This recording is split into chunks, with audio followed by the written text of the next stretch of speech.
Jaspreet Singh just exposed the hidden tax that never shows up on your paycheck. Not the tax you see on your W-2. Not the tax the IRS collects. The tax you feel at the gas pump. The tax you feel at the grocery store. The tax you feel when rent renews. The tax you feel when both adults in the house are working, but somehow the family is still falling behind. This is the hidden deficit tax. And it may be the biggest reason the American middle class feels poorer every year. A few hours ago, Minority Mindset broke down the Cantillon Effect, money printing, primary dealer banks, asset inflation, and why the government's deficit does not stay in Washington. Jaspreet explained the financial mechanism. Broken economy is showing the street-level damage. Because this is not just macroeconomics. This is your gas receipt, your grocery bill, your mortgage payment, your 401k, your marriage stress, your second job, your wife working, your husband working, and still no breathing room. In 1971, one income could often support a household, a car, and a path to home ownership. In 2026, many households need two incomes just to stay close to the same lifestyle. That is not progress. That is a labor extraction upgrade. The system did not simply give families more opportunity, it forced more labor into the machine. 2 paychecks, 2 commutes, 2 exhausted adults, 1 shrinking surplus. And while families are working more hours, the first wave of newly created money does not go to them. It goes through the financial system first. Primary dealers, banks, Wall Street, asset markets, real estate, stocks, credit. By the time that money reaches the worker, prices have already moved. Assets are already higher. Rent is already higher. Cars are already higher. Food is already higher. The worker gets paid last, but pays the higher prices first. That is the Cantillon Effect. And that is the robbery most people feel, even if they cannot name it. Let's start with the deficit. The government collects trillions in taxes, but it spends even more. For 2026, the deficit is expected to land around the $2 trillion range. That gap has to be funded. Washington can call it borrowing. Wall Street can call it treasury issuance. Economists can call it fiscal expansion. But on the street, it feels like a hidden tax, because the money has to come from somewhere. If the government does not collect it directly through the IRS, the system finds another way. Higher prices, weaker purchasing power, higher rates, asset inflation, debt service, currency dilution. That is the hidden deficit tax. You do not get a bill in the mail. You get a grocery receipt that feels wrong. You get a gas pump total that ruins your mood. You get a rent renewal that makes your raise meaningless. You get a car insurance bill that eats the money you thought you saved. That is how the deficit enters ordinary life. Now let's talk about the Cantillon Effect. The Cantillon Effect is simple. New money does not enter the economy evenly. The people closest to the source of new money benefit first. They can buy assets before prices adjust. They can borrow more cheaply. They can invest before inflation spreads. They can move while the money still has more purchasing power. The people farthest from the source get the money later. By then, prices have already risen. So the late receivers do not get wealth. They get higher costs. That is the game. When the financial system receives new money first, assets move first. Stocks move. Real estate moves. Private equity moves. Corporate valuations move. Then, months later, the worker sees a raise. But that raise is already late. It arrives after rent moved, after food moved, after insurance moved, after the car market moved, after the asset owners already repriced the world. That is why wage growth can exist, and people still feel poorer. The paycheck may rise, but the cost of life rises first. This is why the middle class feels trapped. People are working, people are earning, people are doing what they were told, but the system is repricing life faster than labor can respond. That is the Cantillon trap. Baila. Wall Street gets the first money. Workers get the last inflation. Now look at the role of primary dealers. Primary dealers are the major financial institutions that deal directly with the Federal Reserve Bank of New York in government securities markets. These are large banks and securities firms. They sit close to the machinery of money. When the Fed conducts operations in Treasury and agency securities, these institutions are part of the first transmission layer. That matters because, in a debt-driven system, proximity to money creation is power. The closer you are to the source, the earlier you can move. The earlier you can move, the more you can protect yourself, and the more you can profit from the next wave. Ordinary workers do not have that proximity. A nurse does not get the first money. A delivery driver does not get the first money. A teacher does not get the first money. A warehouse worker does not get the first money. A dual-income family fighting rent does not get the first money. They get the price adjustment. They get the delayed raise. They get the inflation. They get the credit card interest. They get the message that they should budget better. That is the insult. The system creates the pressure, then blames the household for feeling crushed. Now look at the two-income trap. This may be the most important part of the story. People often say, household income has risen over time. Technically, yes. But the question is not just how much money the household earns. The question is how much labor the household must sell to earn it. In the past, many families could build a middle-class life with one full-time income. That was not perfect. It was not equal for everyone. It was not available to every group or every city. But the structure was different. One paycheck could often carry more weight.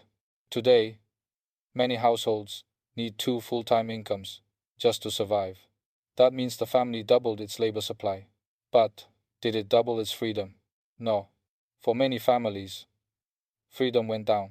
Two incomes, but still no surplus. Two incomes, but still no affordable house. Two incomes, but still no emergency cushion. Two incomes, but still no real retirement confidence. Two incomes, but still one layoff away from panic. That is the two-income trap. The system did not simply empower households. It absorbed the second paycheck. Housing absorbed it. Healthcare absorbed it. College absorbed it. Insurance absorbed it. Cars absorbed it. Taxes absorbed it. Debt absorbed it. Inflation absorbed it. So when people say families earn more now, ask the real question. How many workers does it take? How many hours? How many commutes? How much stress? How much childcare? How much burnout? How much loss of time? Because if two people have to work to afford what one income used to support, that is not automatic progress. That is a hidden decline in purchasing power. Now, compare assets and wages. Over the last several decades, asset prices have massively outperformed ordinary income. Stocks exploded. Real estate exploded. Tuition exploded. Cars became more expensive. Healthcare became more expensive.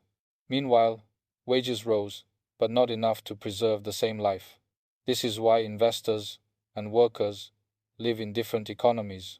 The investor sees the stock market and says America is rich. The worker sees rent and says America is broken. Both are looking at real data, but from different positions. Asset owners benefit when money flows into assets first. Wage earners suffer when the cost of assets rises faster than labor income. If you owned the assets early, inflation helped you. If you were trying to buy the assets later, inflation locked you out. That is why homeownership feels impossible for so many younger families.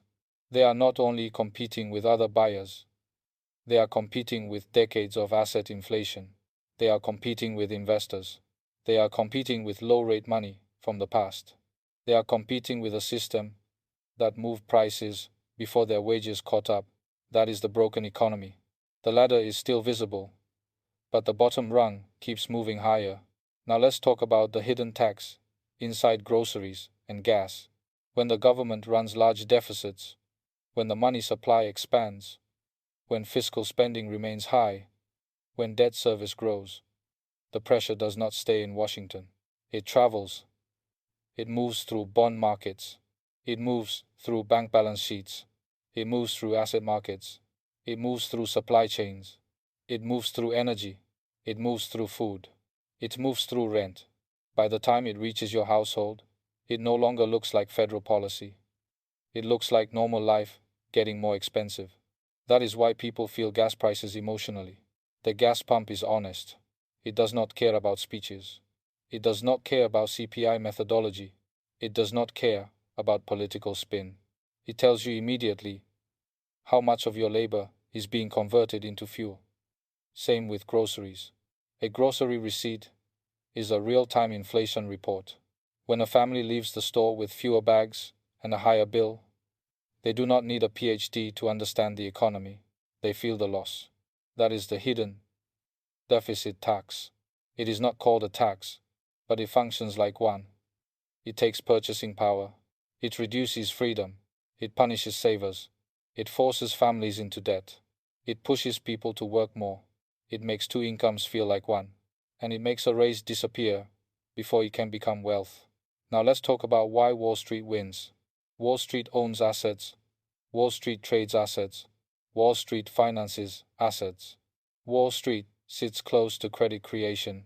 Wall Street has access to the first layer of liquidity.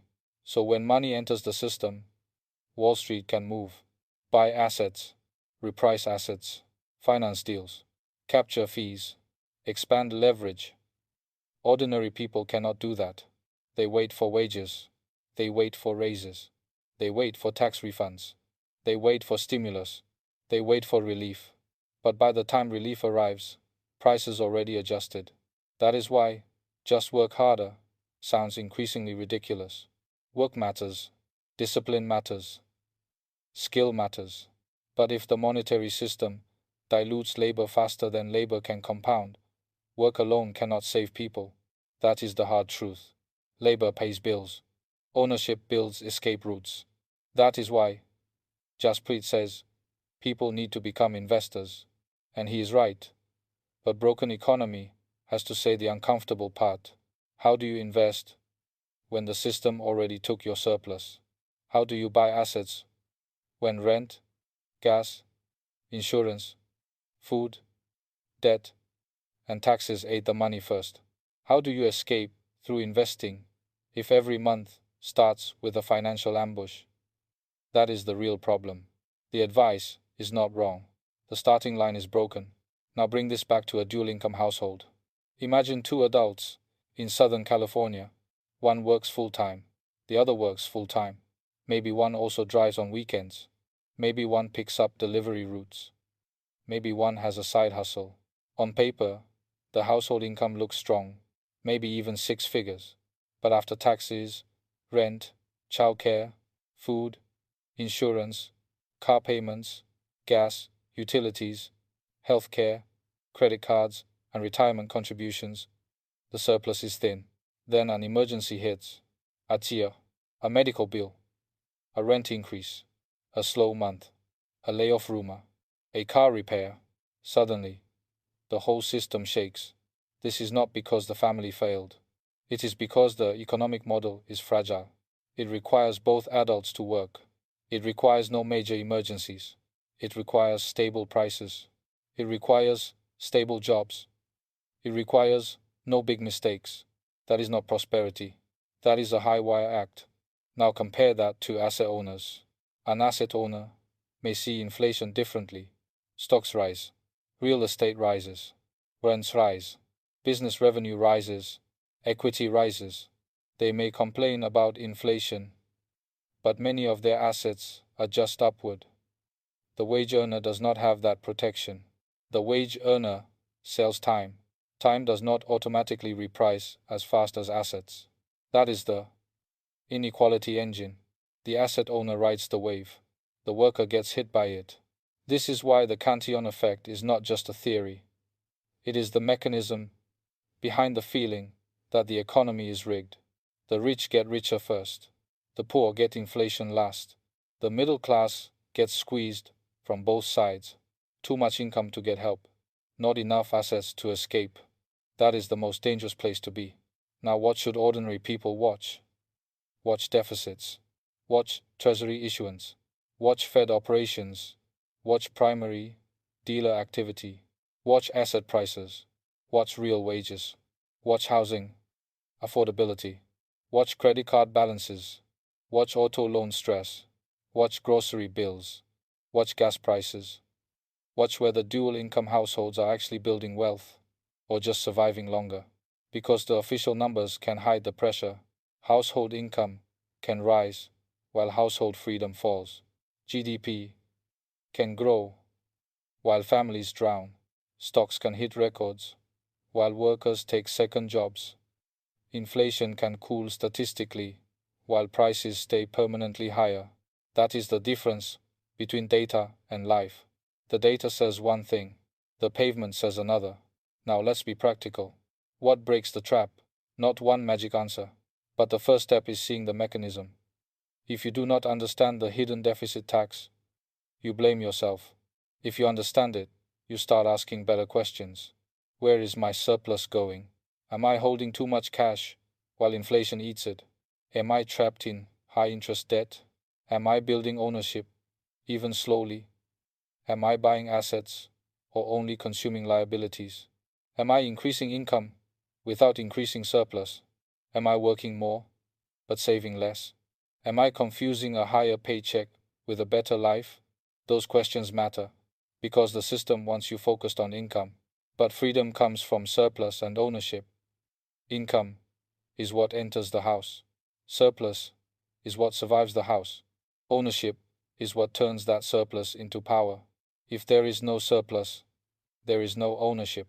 If there is no ownership, labor stays trapped. That is the chain. And that is why the hidden deficit tax is so destructive. It attacks surplus, not always income. Surplus, the part that would have become your down payment, your emergency fund, your index fund, your business, your retirement, your freedom. That is what inflation steals first. Now go to the comments and tell us the truth. Are you in a single income or dual income household? Do you feel richer or poorer than your parents did at the same stage of life? What is destroying your surplus first? Rent, gas, groceries, insurance, childcare, credit cards, taxes? And do you believe the $2 trillion deficit loop ends in a market crash? Or does the asset bubble keep ripping while the middle class keeps paying? Minority mindset explained the Cantillon Effect. Broken economy is showing the street level receipt. Because the hidden deficit tax does not arrive as a bill. It arrives as a life that gets more expensive every year. Subscribe to Broken Economy for more clear breakdowns of finance, technology, markets, labor, and the real economy behind everyday life. Stay awake. The first money goes to Wall Street. The last inflation goes to you.